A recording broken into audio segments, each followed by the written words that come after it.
All right, so I've talked a lot about this case of binary logistic regression and a couple of examples there.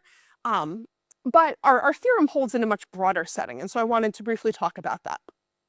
Indeed, the behavior becomes much richer when we move beyond the setting of two classes. So now I'll talk about this multi-class setup.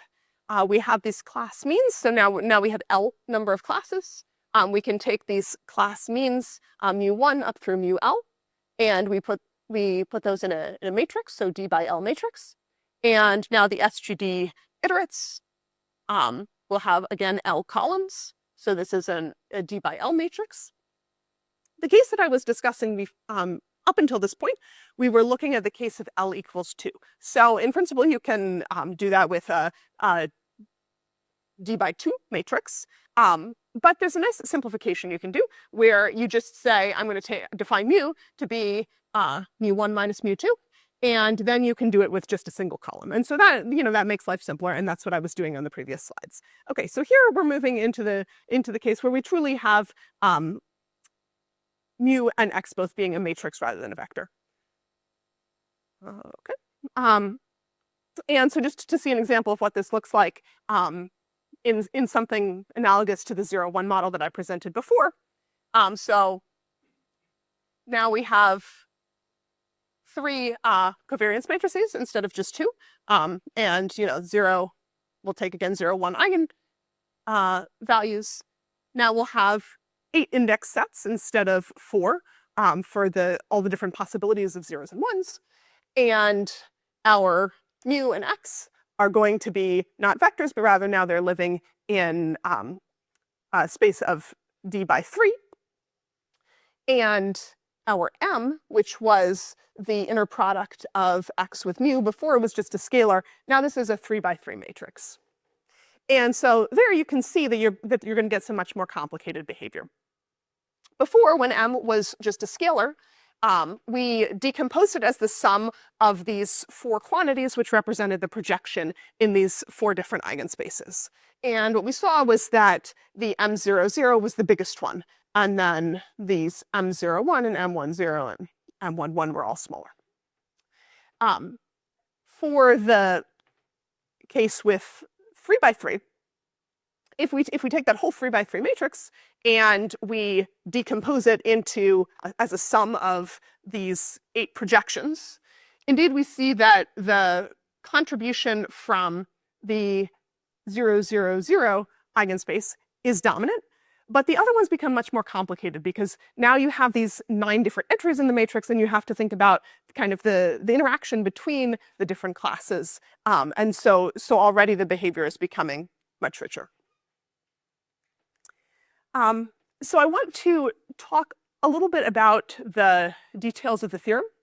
So here's the theorem as I gave it to you before, and we're going to see concretely what this looks like, specifically these ODEs, in the simple example that I've been discussing of binary logistic regression. And now here we're just going to take K1 equals K2, and P1 and P2, those were the probabilities of the 2 classes. We're also going to take those to be equal. You can do it beyond that, but the equations look a little bit simpler in this case. All right. So remember, I've been talking about these key statistics. So m is the projection of SGD in the mu direction, and then v is just the x transpose x, so the square of the norm of the SGD. And we can decompose each of these as a sum of the contributions to it coming from each of the eigenspaces. So right here, you can basically, right, so here u is representing the eigenvectors, right? So this is just, each of these terms here is the component of m that's coming from the space associated with the jth eigenvector. Right? And then the m is just a sum over all the mj's. And the v is just a sum over all the vj's. Right? And so I want to emphasize that this subscript here is not, it's not like an entry of this, but rather it's a component of it in a particular eigenspace. And then we're summing these to get the m and the v. And then I'll define one more quantity which we're going to need, which is b. And this one, it looks almost like the v, except that now we're weighting these vj's by the eigenvalues. Okay, so we're summing over all the vj's weighted by the eigenvalues. You can also think of it as this quadratic form. Okay. So now we can give these deterministic equivalents. So when I was giving you that curve, this is what it comes from, is solving this system of ODEs that's expressed in terms of the MJs and the VJs. And it's given in these equations, but you can think of this really as being like a 2 times d system of ODEs, right? So you have an MJ and a VJ for j going from 1 up to d. Right, but this is a closed system. So the MJ and the VJ are all expressed in terms of, again, MJ and VJ, as well as these quantities that I've called W1 and W2, but those are just functions of M, which is the sum of the MJs, and B, which is this eigenvalue weighted sum of the VJs. So again, this becomes some sort of autonomous system that you can numerically solve. And finally, you can express the risk in terms of these quantities. And in particular, when you write the risk, you don't actually need the j's at all. It's all expressible in terms of M and in terms of B, which is that weighted sum of the VJs. Okay. All right, so this is, you didn't necessarily understand all the details of this, but the idea is that this is kind of the form in which these equations come that can give us those precise curves. And so I want to talk a little bit about where this comes from and how we also use it to get something beyond just the risk curve, but other types of statistics. So we've seen that the risk can be expressed in terms of the ODEs involving this MJ and this VJ. But we can also express it in another way, in sort of a more compact representation in terms of resolvents. And I want to emphasize the resolvents because these are actually the key to making this whole process work for isotropic data, or sorry, anisotropic data. And so, okay, recall this was the south, and I want to kind of emphasize these two things that I've highlighted in orange and in blue. So what we're really interested in is not necessarily the MJs and the VJs, but the M and the V, which is what we get when we sum these things up. And what you see is that something that appears here is the MJ times eigenvalue lambda j and VJ times eigenvalue. And so when you sum these up to get the M and the V, something that you're going to see appearing is this sum over the VJs weighted by the eigenvalues and sum over the MJs weighted by the eigenvalues. So these two quantities end up being very important in the analysis. And I will refer to these as capital B and capital M respectively.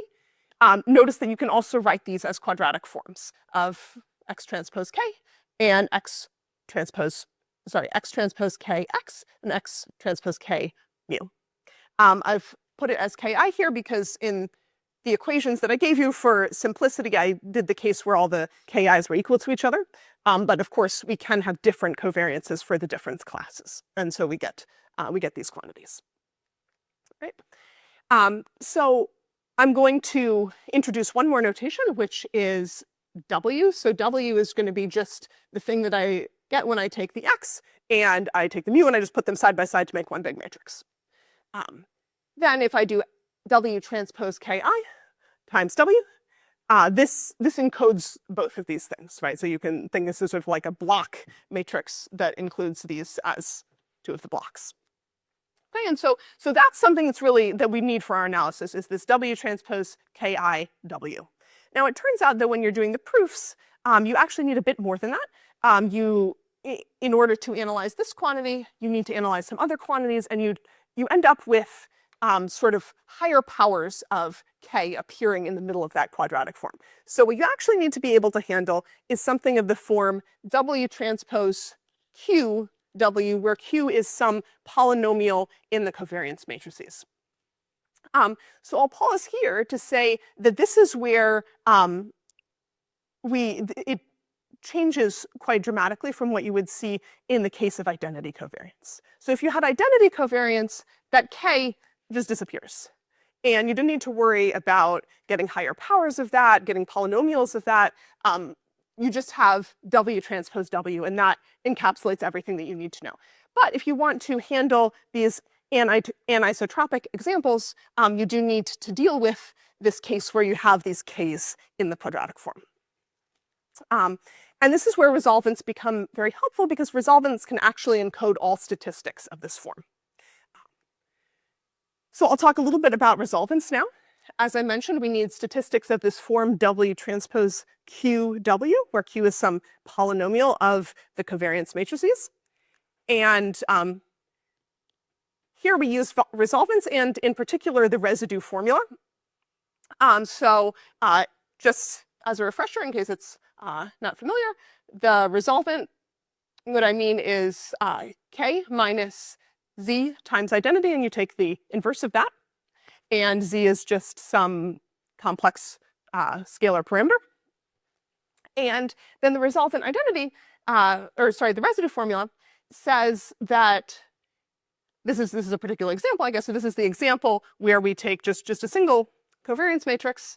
I'm taking some polynomial of K, and I'm trying to figure out W transpose Q of K times W. This can be evaluated by taking a contour integral of Q of Z, where Z is just some scalar, of this statistic involving the resolvent. And you can imagine how you can do something similar to this if Q was polynomial in multiple covariance matrices. So if you have L number of covariance matrices, now this is just an L-fold contour integral going around the spectrum of all the matrices, but you can get a similar type of formula in that case. So for one class, you can encode all the statistics you need by just W transpose times resolvent times W.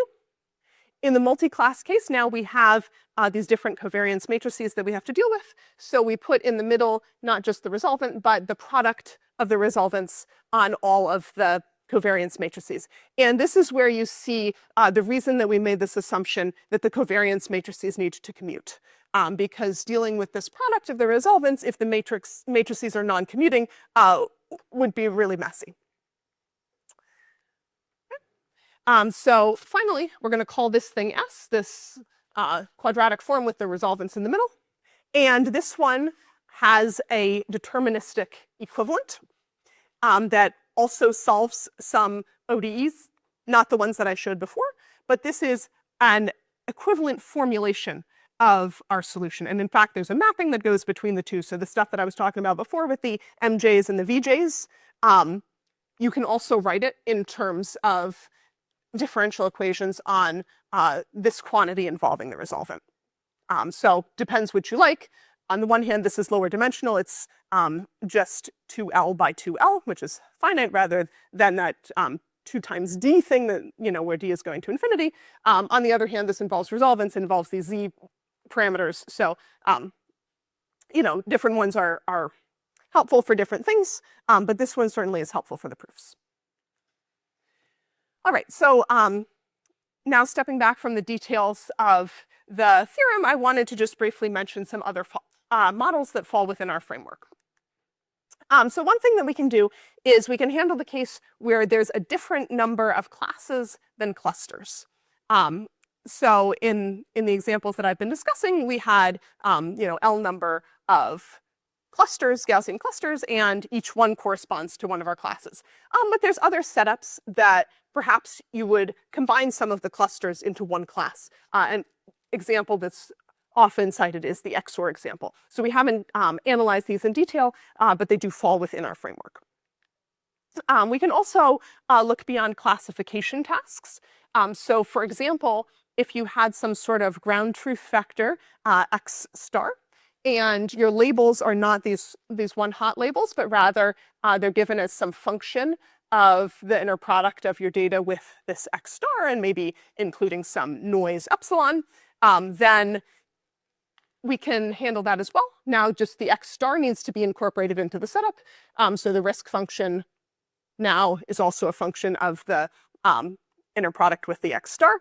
And here's just a simple example of what this could look like for like multi-class linear regression that could fall within our framework. And when you look at these key statistics, the M and V, again, the X star needs to come into play. So instead of where I had X before, now I just have X minus X star in those statistics, and you can do a similar type of analysis. And then the last thing that I'll mention is that we can also include a growing number of classes. So with some small adjustments, we can allow the number of classes to be not finite, but rather order of log D. A few small changes that we make. So in general, we allowed these FIs that show up in the risk function to be alpha pseudo Lipschitz, and that's it's some sort of local Lipschitz assumption. If we want the number of classes growing, we need it to just be straight up Lipschitz. In this formula, that would mean alpha is equal to 0. But many common activation functions that you would work with fall within that framework, so it's not too big of an ask. And then for these statistics, we need that the absolute sum of the coefficients of Q is bounded. Now, Q is a polynomial, so if it's a polynomial in finitely many things, like, of course, the sum of its coefficients are bounded. But if you have a growing number of things, then this is something that you need to worry about. And we require that not just the norm of each of the mu's individually should be bounded, but rather the norm of all of them together needs to be bounded.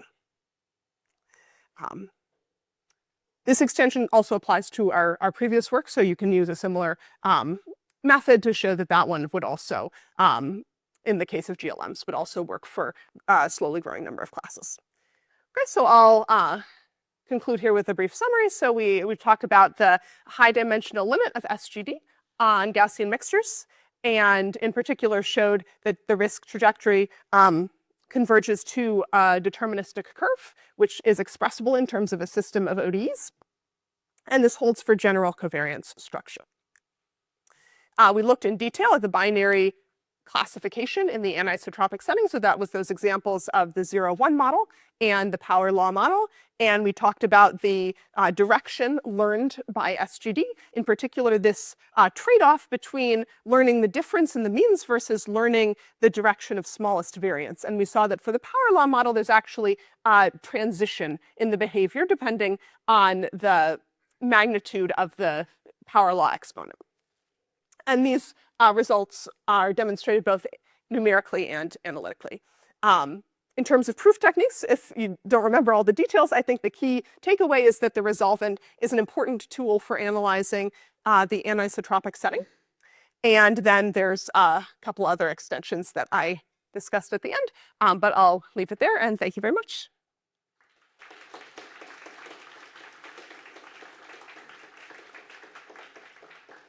Thanks a lot. Are there questions? Thanks, very nice talk. So I would guess that in the case in which the covariance is the identity, the system of theta of the ODEs reduces to 1, or maybe 2, or like the system of ODEs, you mean? Yeah. Interface. Yes. So in that case, it is you don't need to involve the resolvent. You don't need to kind of do this decomposition in the eigenvalues because they're all the same. So yes, there you can get by with finite dimensional system.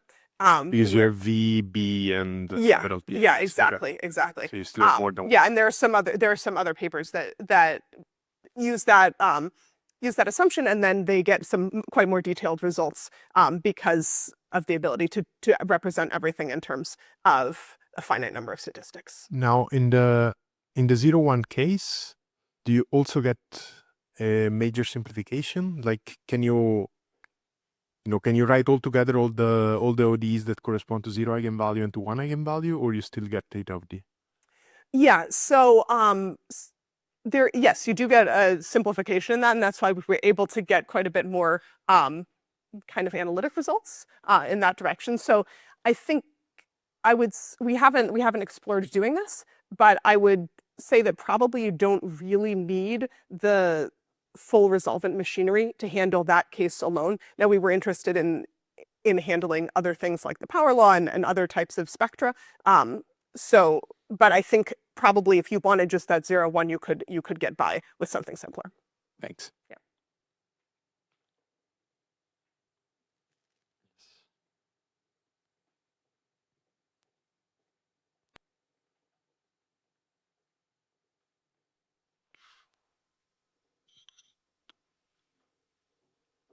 Hello, thank you for nice talk. In the optimization problems on slide 2, you did not assume any strong convexity assumption.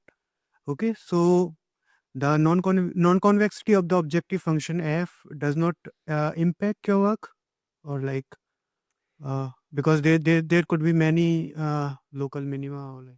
Sure. Yeah. So I think what I would say is like certainly it affects what will happen with SGD. Our result is not necessarily saying like what the effectiveness of the learning, like whether it will actually learn well, whether the risk will actually go down to some minimum that it's supposed to achieve, but rather just saying that whatever it is that happens in high dimension, we can say what that curve is going to look like. It may be that the curve looks very bad, but the theoretical curve should match the what SGD is doing in those cases as well. Okay, thank you.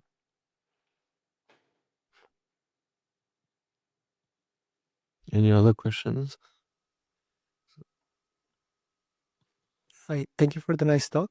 Like in a kind of an applied setting when you are trying to solve like a classification problem, do you see like an application of knowledge of this ODE, something like I started training, I get to some point because it's converging, it looked like it was converging very fast to this trajectory, right? So after a while that you trained, you can think, okay, I'm very close to this curve, so I can kind of um, try to understand on which curve of the ODE I am, exploiting the fact that I know that there is an ODE that should govern a thing, even if I don't know really the parameter, right? Because I don't know, I have access to the truth. So I can maybe, not do the full training or kind of speculate about what will be the result.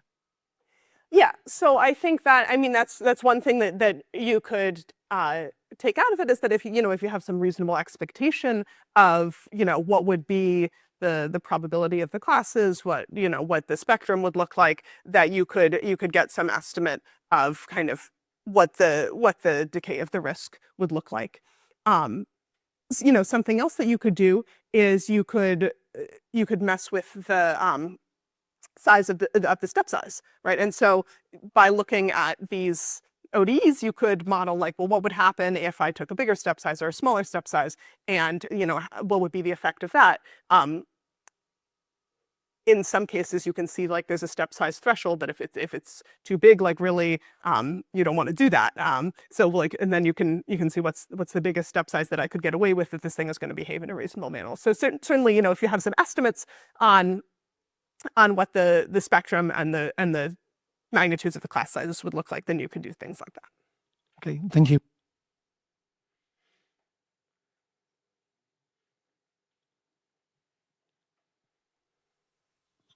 Hi. Thanks for the really nice talk. So you said at the end that your framework theoretically could be applied to something like the XOR model. Even though I know you said you didn't like work out any equations. So in that problem, if I understand correctly, there's like some kind of saddle initialization, so it takes like longer to track. So would your framework be able to extend to that? Like even when like the certain like statistics, like the projection on mu that you want to track, like take longer to evolve and they're much smaller? Yeah, that's a great question. So the theorem that we've proved holds when the number of samples is proportional to dimension. And so if you're working on a problem that takes more than order of D samples, then we don't have the theorem holding beyond that. In our previous work, we looked at an example of phase retrieval, which needs D log D, and we just kind of ran the simulations out further, and the match wasn't quite as good, but it still was like kind of close. So it can give you something.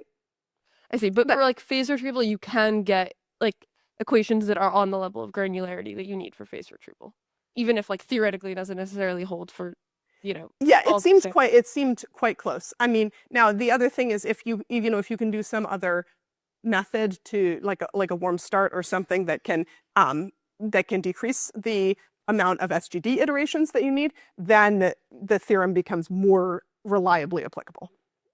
Thanks. All right, so let's keep the last questions for the coffee break, which is not now. Okay, so thanks again.